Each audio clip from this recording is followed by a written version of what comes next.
Hey, what's up, y'all? It's Cephist here. You know, when I was a kid, there was a game I was really obsessed with. I never owned it, but I had a friend who owned it, and I used to go play it over at his house every once in a while. That might have been one of the reasons why it was so alluring, is because I didn't have a copy of my own to play. But there was another reason indeed why this game was so alluring to me, and it was one man. Bruce Willis. I kid you not. I think it was around 1996. It was a multi-million-dollar deal with Activision to use Bruce Willis's likeness in a post-apocalyptic shooter. Has it stood the test of time? Or has it not? Well, we're gonna have a little overview and find out. This is Bruce Willis's Apocalypse.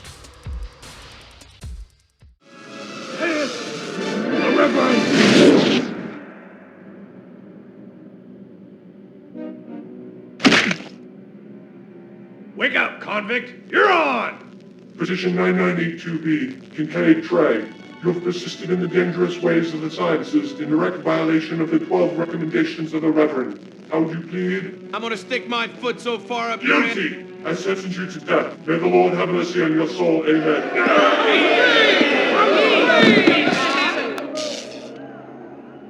Boy, you're gonna have some bad dreams tonight.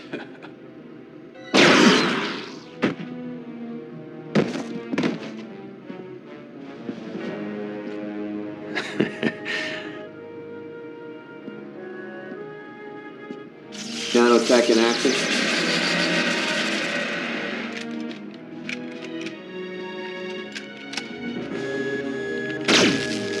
Welcome to paradise.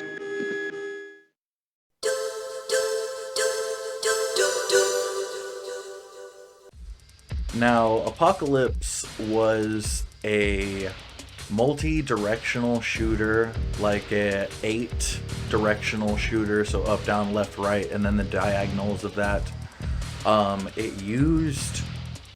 It was basically a 2D movement game, but using 3D assets and some of the most confusing and agitating camera following mechanics and camera not following mechanics. And that combined with a bunch of jumping puzzles and platforming, let me tell you, this game got really, really irritating. But yeah, there was mostly a shooter with the platforming elements. It had some interesting and kind of fun weapons, like the flamethrower, the particle beam, and the rip laser. That's my favorite. Lock and load!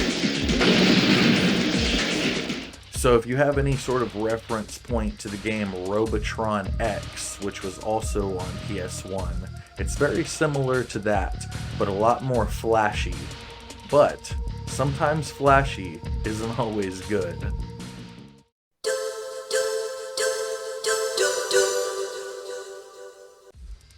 Like I said, this game was based on a $2 or $3 million contract between Activision and Bruce Willis to use his likeness.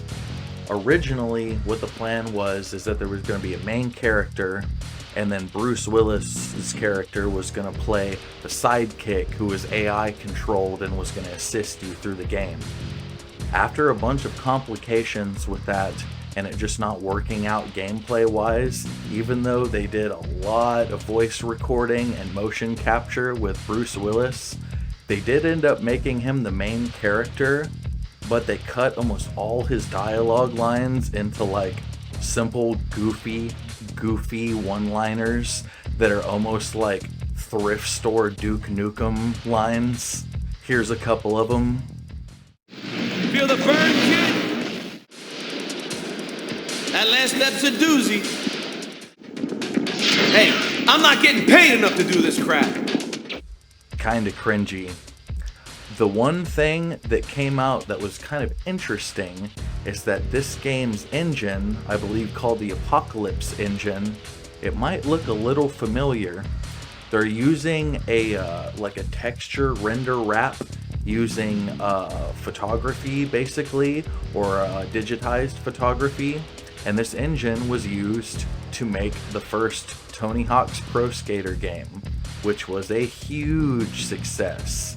So if you kind of look at it, you might notice some graphical similarities for how it looks on the PS1 in terms of how it looks on Tony Hawk on the PS1 also.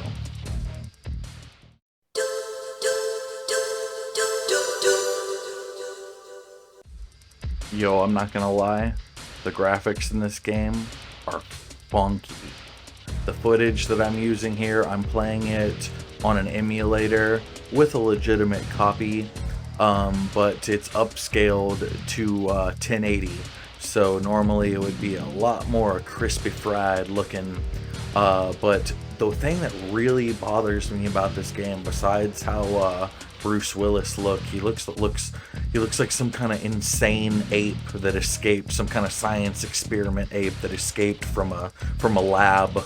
He just looks like very unhuman. It's very weird. I know that's Bruce Willis, but it's some sort of horrifying clone of Bruce Willis from another dimension.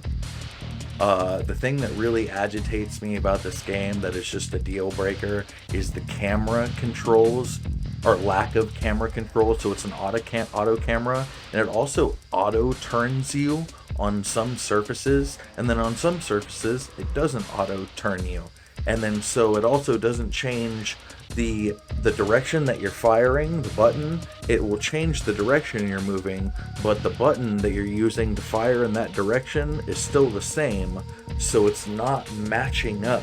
Like, it's so hard to explain, but it's so confusing. And then mix that camera with some of the jumping puzzles in this game, and I almost hit my wit's end. I played through it. It wasn't fun, but yeah, the game looks funky. I mean, I remember it looking super cool when I was a kid, but when I was a kid, I had the brain the size of a walnut. So there's that.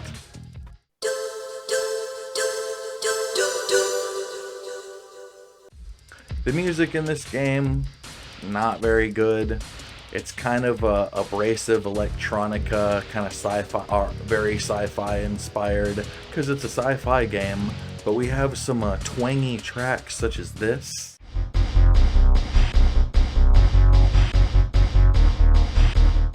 And some crispy tracks such as this.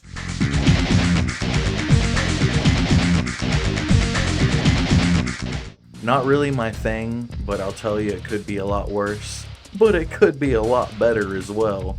One cool thing that was a little side note is that they used licensed music from System of a Down, who was all the rage at the time.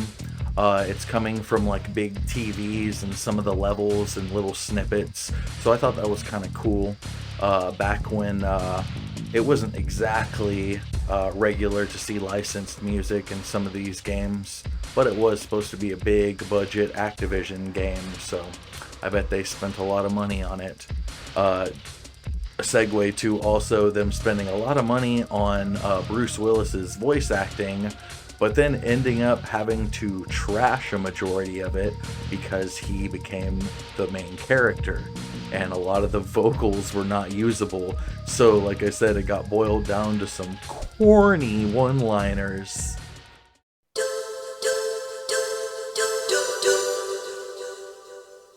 Well, at the end of the day, is this game good? No, not really. It's fun for like the first level, and then it's just lots of the same. But that, I mean, it's kind of one of those games to bait you to rent it. It had really flashy box art. It had a life system, kind of arcade mechanics. It had a save system also. Once you lost all your lives, it would kick you to the start screen, so you'd have to boot up your last save. It had a lot of like gotcha moments where it's just about like figuring out where you're gonna get like insta-killed or lit up in the level, and then staying away from that, so it's just level knowledge like a lot of games. But the camera just killed me. Like I said, it was fun for maybe about 20 minutes, My nostalgia, once again, has failed me, but I will say it was cool to boot this back up and play it again, just to relive it. It didn't take very long to play through it, maybe like 2 hours, but it was worth it just to try it again. But do I recommend it? That'll be a big no from Cephist. Y'all stay tuned. I appreciate you. There's going to be a lot more content. Feeling good, feeling creative, and feeling strong. Y'all stay tuned, and I'll see you soon. Have a good night.